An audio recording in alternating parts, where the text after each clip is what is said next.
Na kabenta ki khubor baman kasngi pet but subscribe ya u Antor News. Kublay phi baro kini gilong ki khubor bam da kasngi.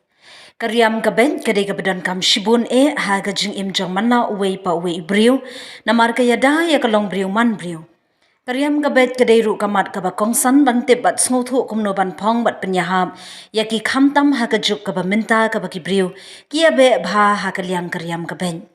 Lahi kai kumno ban riam ban bet bat ban pong ya ki jan kinem. Hagani kapor ka baminta ki bakring bat itanat bha ban pen kare ka fashion show ne ki jingya kop tamasa pong jan kumno ban nang kumno ban penyahab ya ki. Hagani ki por ka juk riam juk ben ban phalang ya ka jinglong duk ne rispa bon ki pat ba ki pet kum karong pong perthei.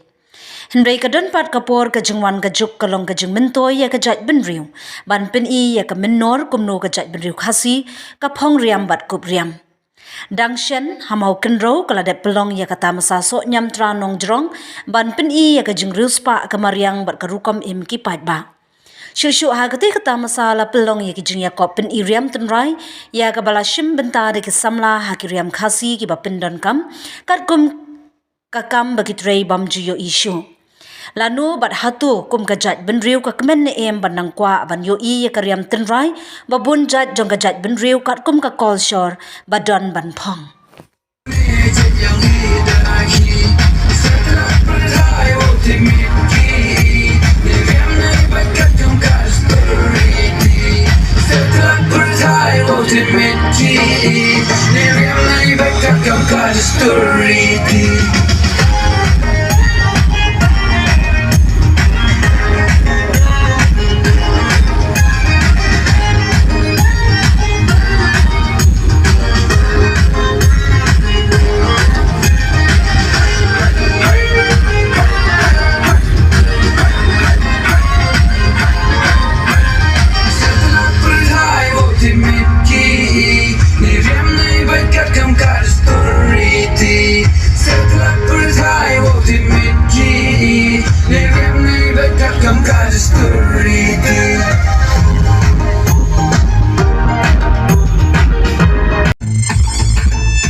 Ngiting na mar bangi klemper syang kekelteng chunga kadai batista ligdo ngashong ngasa hachong sya ngadon ar punyos nam kata ya mentang ngadon mentang bani trai bat ke SHG group kapa penlong yang abani shim mentang hakani rynsan kalong banga ang nuot bani rap ikibriu ki badunat konmet ngadai ka kun chong imei ki badunat konmet ngayi ibai imei ilong ibakamen abangi ai ka jing sumar bat ka jing it bapurai I kapalong kabakta yang habang ayi ki weipat ki bomyo ya ka jing it bat ka jing sumar kapapura na kadane rynsan nga kwa ban mi perthei ban yarap yiki bakinyo ki jing tep ki bakamnya bat ki lat jing yarap bapher ngai kublay ru ya root of outreach faithfully foundation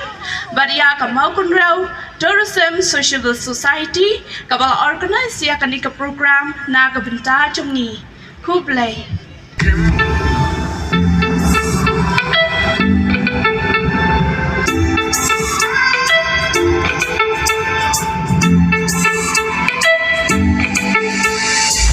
Bat kira na kisit yung iskot Semeng bat kimrat ya pagi kinut Kiryat ki bajel